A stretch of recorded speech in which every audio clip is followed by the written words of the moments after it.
Today's mindful moment. Okay, so we've got this really interesting set of essays all about philosophy and theology. Looks like you're kind of wrestling with this question that's been around forever. How do we actually talk about God in a way that makes sense, especially in a world where it seems like science has all the answers? Yeah, and what's really cool is that you've picked sources that come at this from totally different directions. I mean, we've got Thomas Aquinas, who's like this medieval heavyweight saying we can only talk about God through analogy. And then you've got these modern critiques of that whole idea, especially given what we know now from science. Plus, there's even an essay that dives into modern atheism and whether religious language even means anything at all. It's like you're trying to nail down cello or something. But before we totally lose track, let's start with Aquinas. What was he getting at with this analogically business when it comes to talking about God? So Aquinas was trying to deal with a really basic problem. How can we as humans, with our limited language, actually wrap our heads around the idea of God who's supposed to be infinite? His answer was analogy.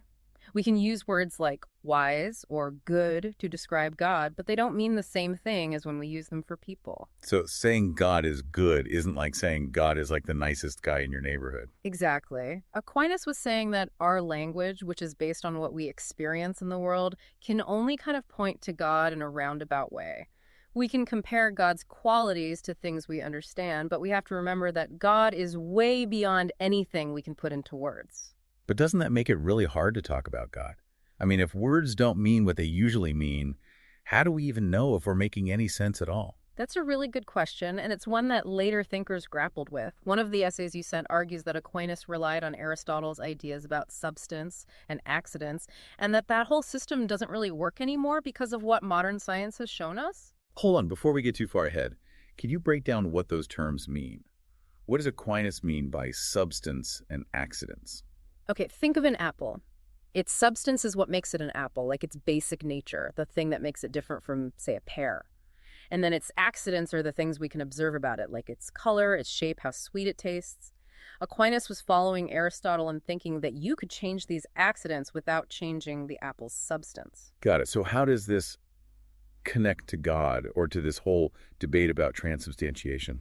Well, the traditional way of understanding transubstantiation, which is the Catholic idea that the bread and wine become the body and blood of Christ during communion, that idea hinges on this difference between substance and accidents. So the idea is that the bread and wine still look and taste the same, but their deep down essence is changed into Christ's body and blood. Exactly. But the essay points out that nowadays science has given us a totally different view of what bread actually is. We know it's made of atoms and molecules, and if you mess with those, you change the whole thing, not just some invisible substance. It's like saying you can change the bricks of a house without changing how it looks. Kind of hard to picture, right? Yeah, it's a tricky concept for sure. And it makes us wonder if Aquinas' framework still makes sense in a world where we understand the physical world so differently. It does make you think maybe we need new ways to think about these old ideas. Maybe a fresh perspective could help us connect faith and science in a way that works better. That's a really good point. And maybe looking at different kinds of stories, like the ones we find in literature, could give us some clues. Like, that Mindful Moments channel on YouTube that does AI analysis of audiobooks? They do some really cool deep dives into how authors use words to express really complex stuff like ideas and emotions. It's wild how, an AI looking at a story can make you think about language in a whole new way. But we should probably get back to our main question. How do we even talk about God in a way that's meaningful? We've seen how Aquinas' ideas have some problems, but we haven't even touched on the atheist critique yet. Yeah, that's where things get really interesting.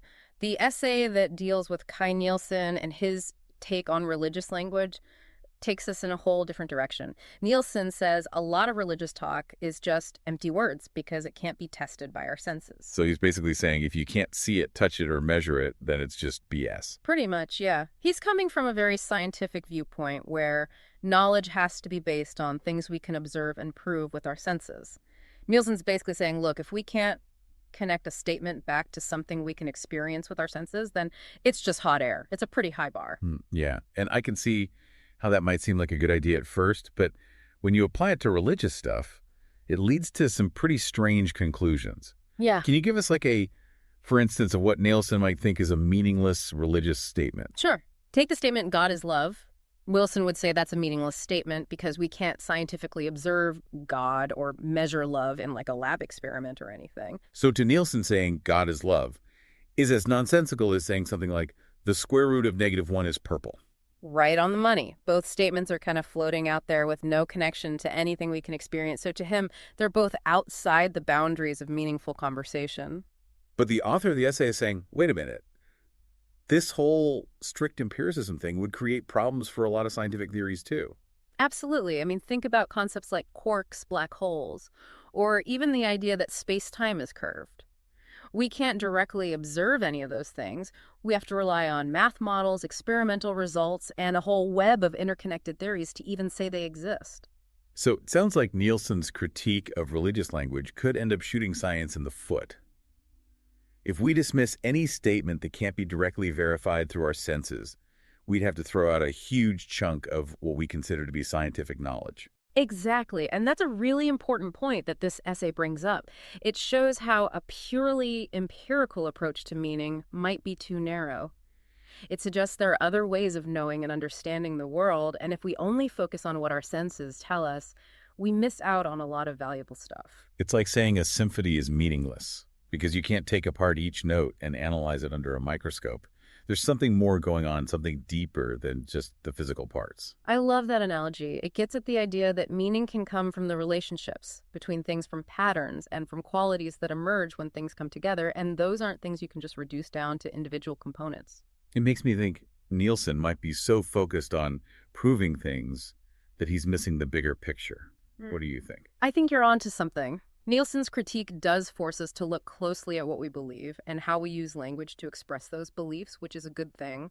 But his insistence on only accepting what can be empirically verified might be too limiting. It's like he's closing off other paths to knowledge and understanding. It's like he's built this wall around what he considers meaningful, and anything outside that wall is automatically out of bounds. But what about everything that might be beyond that wall? Could there be other ways to explore and make sense of reality? Of course there are. And this is where I think Aquinas's idea of analogy can still be useful, even though it has its own issues, as we talked about before. You mean how Aquinas was trying to find a way to talk about God without boxing him in with our limited human ideas? That's it. While analogy might not satisfy a strict empiricist like Nielsen, it does give us a way to speak about concepts that go beyond our direct experience. It recognizes that human language can't do it all, but it still says we can have a meaningful conversation about God. So instead of trying to define God with dictionary definitions, analogy lets us approach the divine through metaphors, symbols, and stories that connect with our human experience. Exactly. It's a more poetic and imaginative approach to talking about religious things.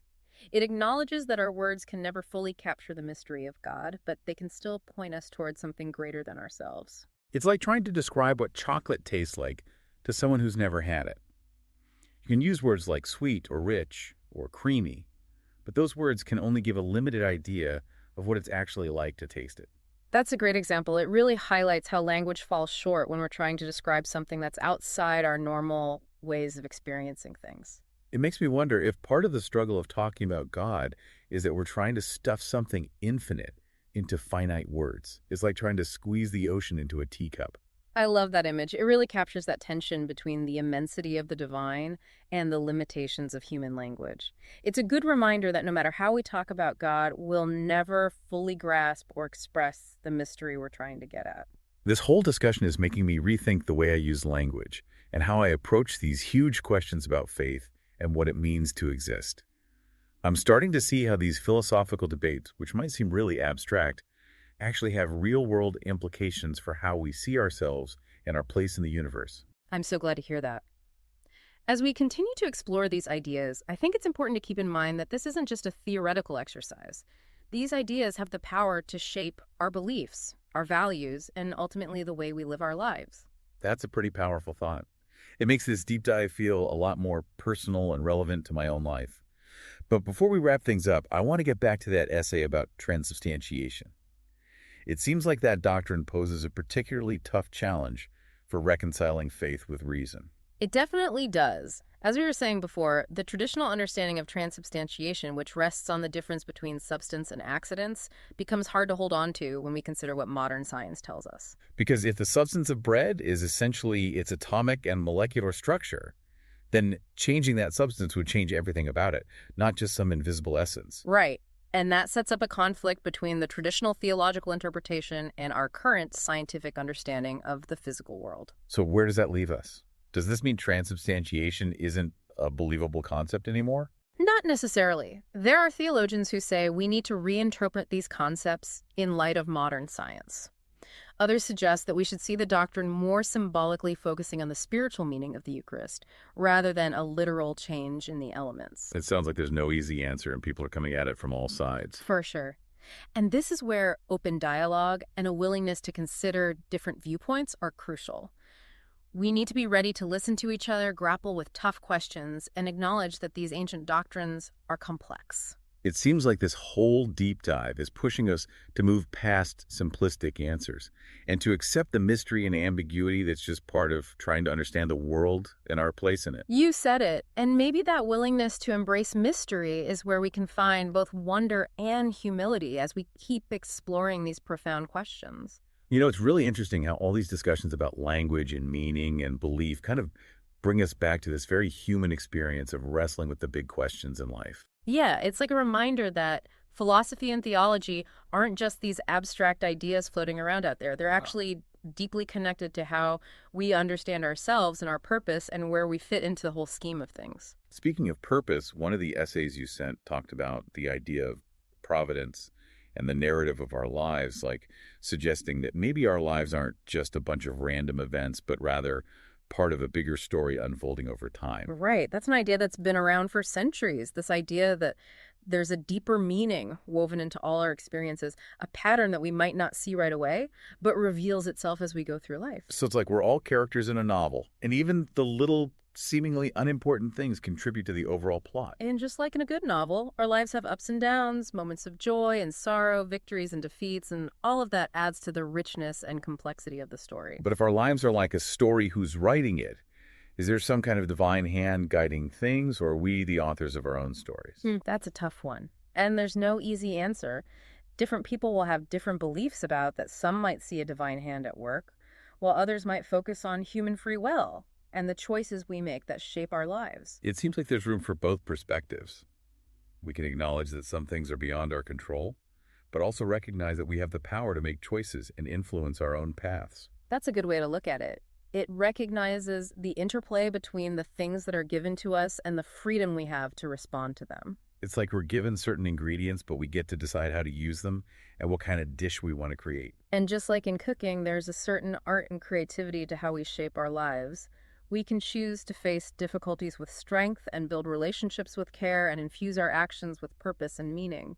So even if we can't control every twist and turn of the plot, we can still influence the tone and direction of the story. Absolutely. And maybe that's where the real meaning lies, not in looking for a predetermined script, but in actively engaging with the unfolding narrative of our lives, embracing both the challenges and the opportunities that come our way.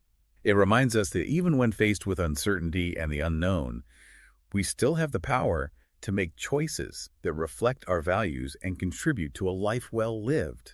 And those choices, those moments of intention and action are like the brush strokes that create the masterpiece of our lives. This has been a really amazing journey. We've delved into the complexities of language, grappled with the challenges of reconciling faith and reason, and even considered the idea that our lives might be part of a larger story unfolding over time. It has been quite the exploration, and I hope it sparked some new ideas and questions for you as you continue thinking about these things. It definitely has. And to everyone listening, we encourage you to keep exploring, keep asking those tough questions, and keep searching for those deeper layers of meaning that run through your lives. And until next time, keep on diving deep. Make sure to subscribe and share this episode with your friends. We're constantly exploring new and challenging ideas, things that make you question what you think you know. And we've included a purchase link for the book in the show notes, just for you. Keep those minds sharp and never stop questioning. Until next time.